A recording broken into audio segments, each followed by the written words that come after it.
What's up, booktube? It's Leah Cooper, and it is the end of the year. Finally, I'm recording this on December 29th.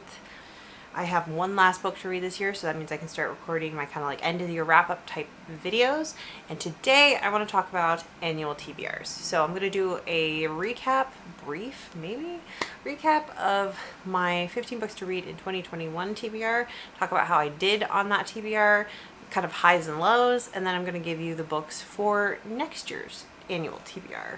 I think the first takeaway from last year's TBR is that entirely random annual TBRs, while interesting in theory, with the fact that them being completely random might mean really unexpected books can get flushed out of the depths of your TBR. It also means that you can get some really weird picks on there that you just like don't want to read. And I think that was to some extent my experience this year. So there were 15 books on my TBR. Of those 15 books, I read 8, which is just barely over half. And then looking at the 8 I did read, I gave 2 of them 1 stars. I gave one of them 2 stars. And to be honest, I probably would change one of my ratings and make it so that there's actually 2 with 2 stars, which would then mean I gave one book 3 stars, one book 4 stars. No, sorry. 2 books 4 stars, and then one book 5 stars, which is probably a pretty even spread. Let me see. Which means on average, I rated these books 2.88 stars, which for me as an average rating is actually incredibly low. I think my average rating for everything I read this year is more around the 3.6 stars. So that's like almost an entire star lower, which is not reflective of like a super great time reading this TBR, which also probably contributes to the lack of completing the TBR. So I will just briefly kind of mention everything I read and pop up a picture with the star rating I gave it. The biggest disappointment this year easily was Year One by Nora Roberts. I gave this a 1 star. I hoped that this would be the Nora Roberts, that it's the first Nora Roberts I ever read, and I thought it would be a good introduction to her, and it wasn't. The writing was excruciating. Like there was this repetitive authorial tick through the entire thing that just drove me absolutely bonkers. I hated all the birth scenes. I hated the cheesy dialogue, like really kind of purpley dialogue, purple prose, purple inner thoughts of the characters. I didn't like the plot, and it was also just super cliche. It was not fun. I also gave a 1 star to Simon the Cold Heart by Georgette Hare, but I didn't really go into this book with a lot of expectations because of what I learned about Georgette Hare after having purchased this book. So the fact that this was a 1 star is kind of like, well, I've read it. I have that knowledge now. I don't need to read any more of her. Then for 2 star ratings, we have another fairly large disappointment, and that was The Witches of Echo Park. I'm kind of bumping this rating down to 2 stars. On Goodreads, I gave it a 3, but I think it was like a 2.5 star read for me. And this is disappointing because I really wanted to read it, and I wanted to really enjoy it because it's written by Amber Benson, and I just didn't. It felt really dated, even though it is like 2014 published, I think. It felt like it was like early aughts, and it was like weird, and there was like way more sex in it than I expected based on the cover. Like I was hoping for cozy paranormal urban fantasy, and this was like sexy urban fantasy, which I just wasn't in the mood for. But also it was just done badly and like awkwardly. The relationship was not good. There was, graphic use of some rape flashbacks, and just the relationships between the characters was weird and overall just not pleasant, and I don't want to continue reading the series. So that was a disappointment. The other 2 star read for me was Life Expectancy by Dean Koontz. And like, actually this probably would have gotten a 3 star read except for the really cheesy, the excruciatingly cheesy ending. and the surprise incest, which was just like, it was like build. Oh, and the first act, like the first day of his life, day in the life that we follow, the bank robbery sequence is too long. It needs to be 100 pages shorter. Like, sorry, not sorry. It is too fucking long and is completely unbalanced with the rest of the book. And it's just boring, and so much does not happen in that section. But the middle section going up until the end, like, it's just kind of building ridiculous upon ridiculous upon ridiculous, and it's good. And then Koontz, I think, screws the pooch a little bit with the incest edition.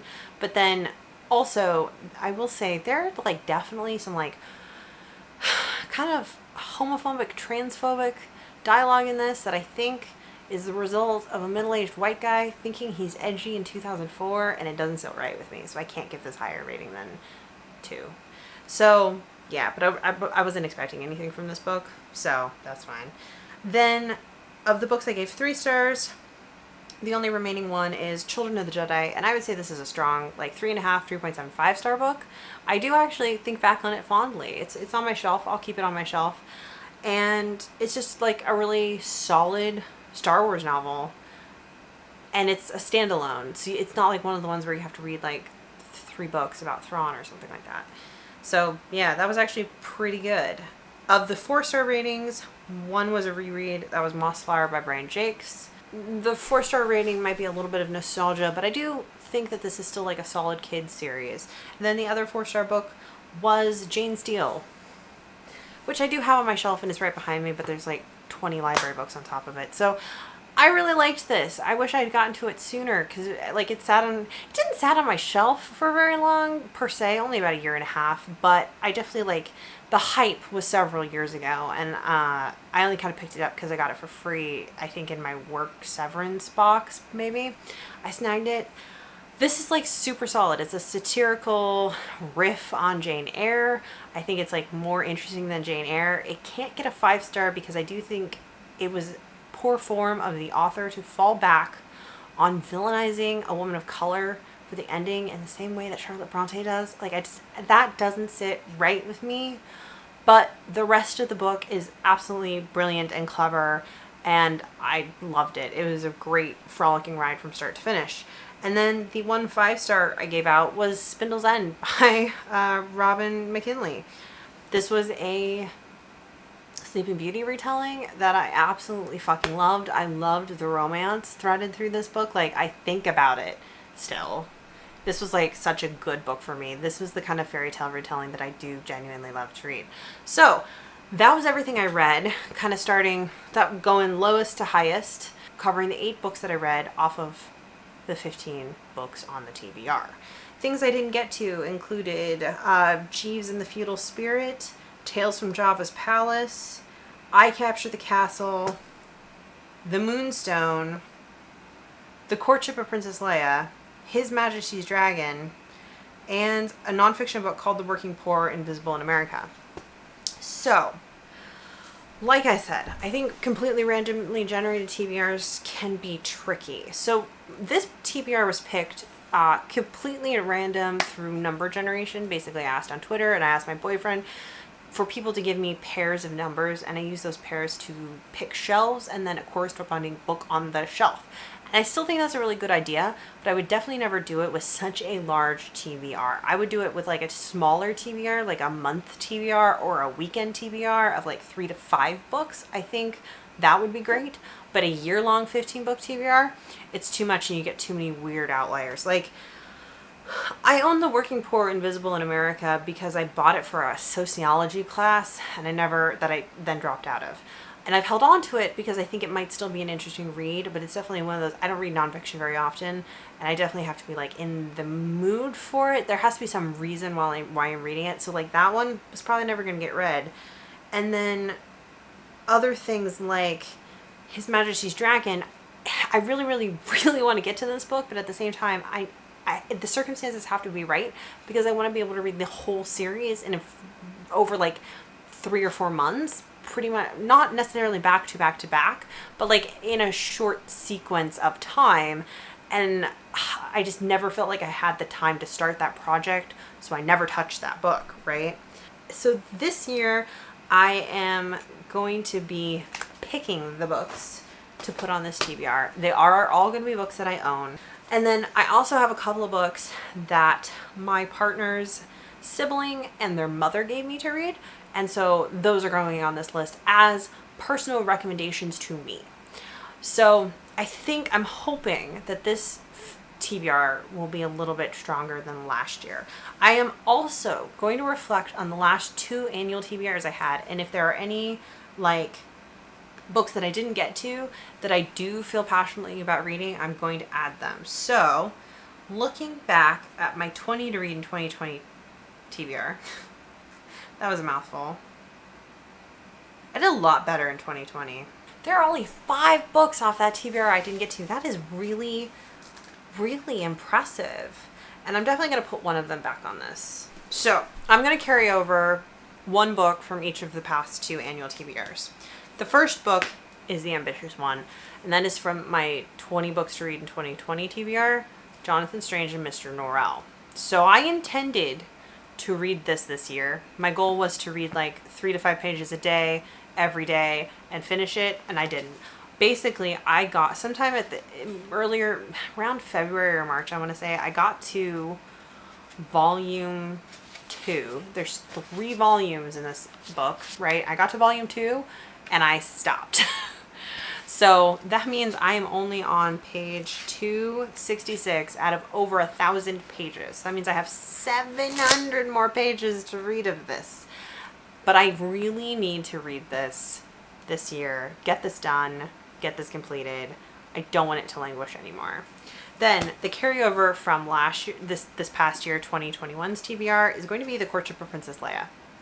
Because I do want to keep putting kind of like Star Wars books on my shelves, both as rereads and also just like as fun reads. And I think this will be a really fun read. I'm tempted to put another Star Wars book on here.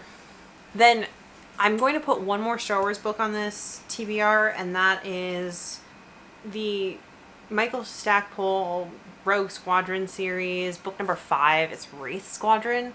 So I have been working on rereading my Star Wars novels, the ones that I have previously read, and that includes this series and this is also a reread. This is the next one I need to read. Usually I read one of these for Space Opera September, and this year I just didn't have time to participate at all, so I didn't get to a Star Wars book in September, and I didn't get to the next book in this series, continuing this series, which I've been kind of rereading off and on for the last couple of years. So I'm going to put this on my TBR, and I remember not liking Wraith Squadron as much as the Rogue Squadron group, but who knows? Maybe I'll like them better on reread. We shall find out. Then, just to mix things up a little bit, I'm going to talk about the books that were given to me or recommended to me directly by other people. So, first off is a book recommended to me by my partner's sibling, and they maybe love Stephen King is too strong of a word, but they do love several things by Stephen King. They're kind of a Stephen King reader family. Their mom reads a lot more diversely, but my partner's siblings kind of stick in the horror genre. And I have never read any Stephen King, so this one was suggested to me, not I think because it's a good place to start with Stephen King, but just because they want to talk to me about this book potentially. That's kind of what I got from the conversation. And that is The Girl Who Loved Tom Gordon by Stephen King, which of all the things you could recommend to me is fine, because at least it's short compared to like all of his other stuff. So cool, I guess. I don't know if I'm gonna gel with Stephen King. He kind of strikes me as potentially great, also highly potentially overrated, just because he's so popular. Like, I mean, that's probably an elitist thing to say or to feel, but I can't help it. That's kind of how I feel. But okay, we will try Stephen King this year, okay? And it'll be this one. Then, like I said, my partner's mother is much more of an omnivorous reader, and since I did say that I liked SFF, she gave me one of her favorite SFFs, or at least I got the sense this is like one of her favorite SFFs to try, and that is Magic Kingdom for Sale by Terry Brooks. So this is this is an old 80s Terry Brooks, which I've never read any of his books. I've always intended to read like the first book in the Sword of Shannara, but I've just never gotten around to it. But this one is supposed to be like a magical fantasy comedy situation. So about a guy named Ben Holiday who buys a magical kingdom, but the kingdom's in ruin, the barons refused to recognize a king, and the peasants were without hope. A dragon was laying waste to the countryside, while an evil witch plotted to destroy everything. So Ben and his hapless gang of followers discover that like the Lord of Demons has challenged all prospective kings of the magical kingdom they've just purchased to a duel to the death, a duel which no human could hope to win. So it's just supposed to be comedy and fun, and I think this could be entertaining. And then she also gave me actually a bind up that she had, and that was a Simon R. Green book, which I've never read any Simon R. Green, but I have. Obviously, we used to get his books in at HPB quite frequently. So the bind up is called Swords of Haven, and it is the adventures of Hawk and Fisher, and it includes Hawk and Fisher, Winner Take All, and The Good Killer. So it includes 3 books with these characters.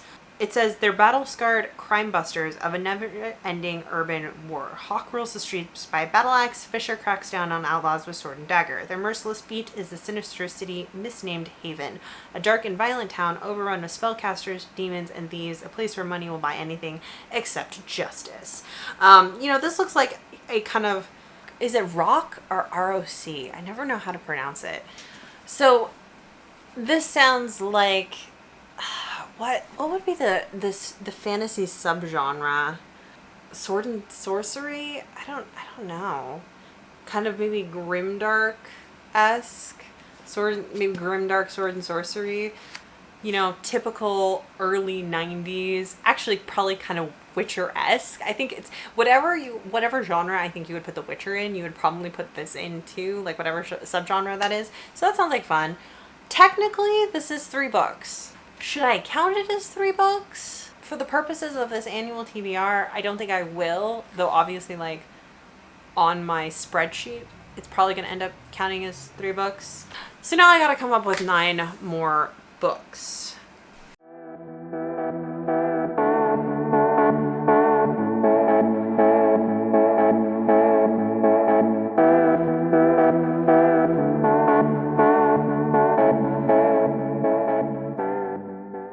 Okay, whew. It is so hard to look at these shelves and find books on them, but I did it. So I've got a stack here. Let me pick it up. Of 9 more books. And this is going to be a mix of, actually I decided to pull a couple more things off past TBRs to try to, this is like a combination of I need to read the next book in the series, or I need to just try this and either DNF it and unhaul it or enjoy it because it's been sitting around on my shelf too long.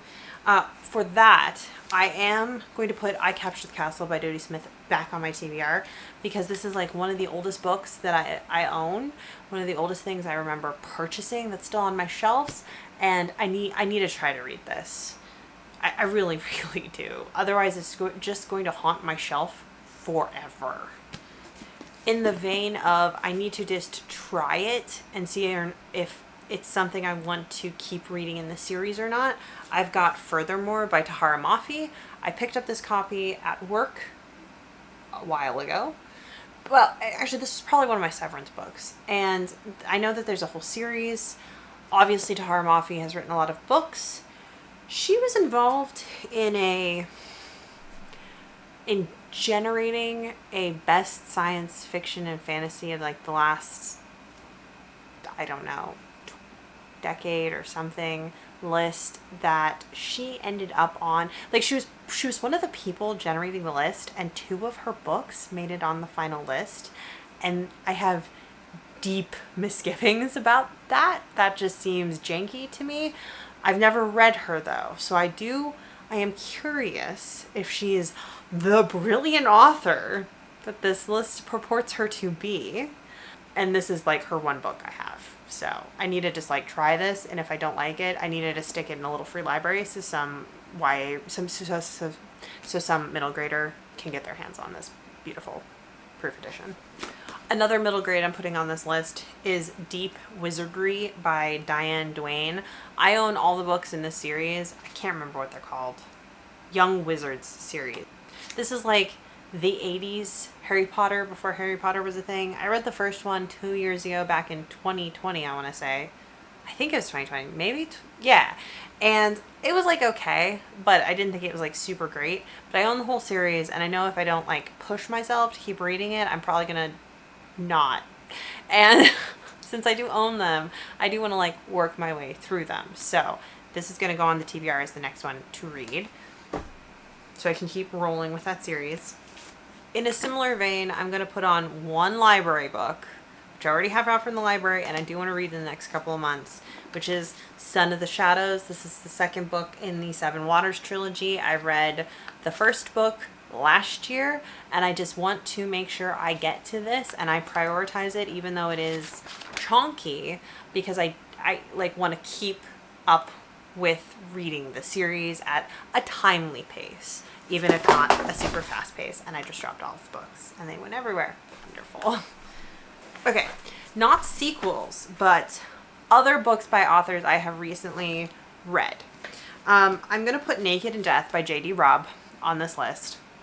Obviously, Year One was on the list last year. J.D. Robb being Nora Roberts. I'm going to give her another chance. I have always felt like this might be a series I like more, because it is, at the very least, both speculative, because it is set in a near future, even though I think she started writing them in the 80s, and also it's like a crime thriller with a romantic element, but it's not a romance first. So I'm going to try reading this. I am aware that this is dated. There's definitely probably stuff in it I'm not going to like, but I'm mostly curious to see if like her writing tics are as bad in this as they were in Year One. And if so, you know, reading something that's this old compared to something that was that new, I think it'll give me a kind of clearer idea of whether or not I want to keep trying to read her. Another author I have read before and I want to read more of is going to be Emma Newman. I just finished reading the fourth book in the Planetfall series, which is like one of potentially my favorite current sci-fi series. Go check it out if you haven't already. But I do have a few things in her like that she's written that's like fantasy or steampunk. One of those is Brothers Ruin. This is just a novella, and there's at least two in this universe. And I do believe that this is like steampunk. 1850, Great Britain, flourishing thanks to the Royal Society of the Esoteric Arts. Yeah, so I'm really interested in reading another thing by Emma Newman and seeing what her fantasy is like. And then another author I have read one previous book from, and that is Alex E. Harrow. I had read, what was that book? It was like really big last year. I can't even remember what it is. I'll pop up the title somewhere if I think of it. But I have her book from, is this from 2021?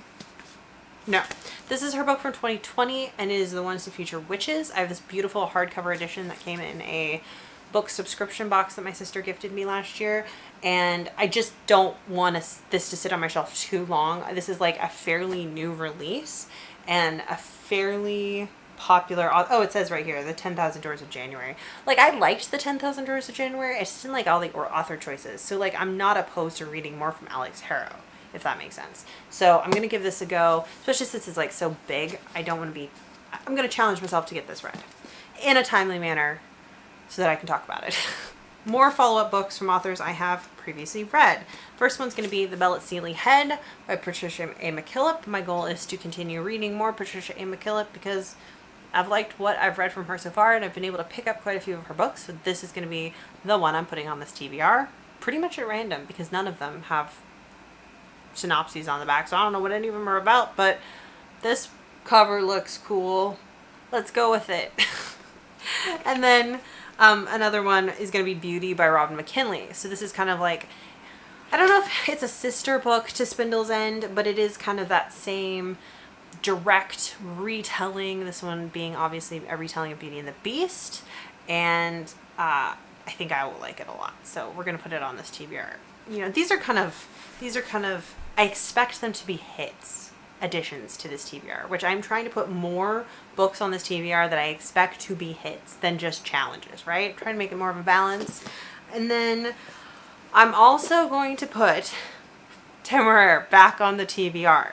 I need to start the series. Like, I really, really need to carve out some time to get this series at least started and rolling. I have wanted to do a follow-up book on my 5-star predictions video that I posted, I don't know, back in 2017, and I can't do a follow-up because I still have not read this specific book. So we are going to try to tackle this series in 2022. Then, finally, the last book is kind of a throwaway, but it's something I picked up at a little free library that just looked goofy and fun, and therefore, hence why I think it'd be fun to read. It's also short. That's Dragon's Eye by Linda Walters. This is an 80s Harlequin intrigue. It looks dramatic and kooky, a little bit maybe like MMK, but with sex. And I just think it'd be fun to read, and it's like short and hopefully ridiculous. Like, I'm putting this on the list specifically because I hope it'll be ridiculous. So let me pick up all the books because they fell all over the place. Apparently I'm bad at counting because I put 17 books on this TBR. So apparently this is my 17 books I'm going to read in 2022 TBR, as though I needed more of a challenge. That equals out to be like, what? Just under 1.5 books a month. Woof. Is this doable? No, probably not. Is it a challenge? Yes. So here we go. Here's the 17 books I want to try to read this year and all of my reasons for them. Wish me good luck. I have to go put the stack down. Thank you so much for watching, and I'll see you in my next video.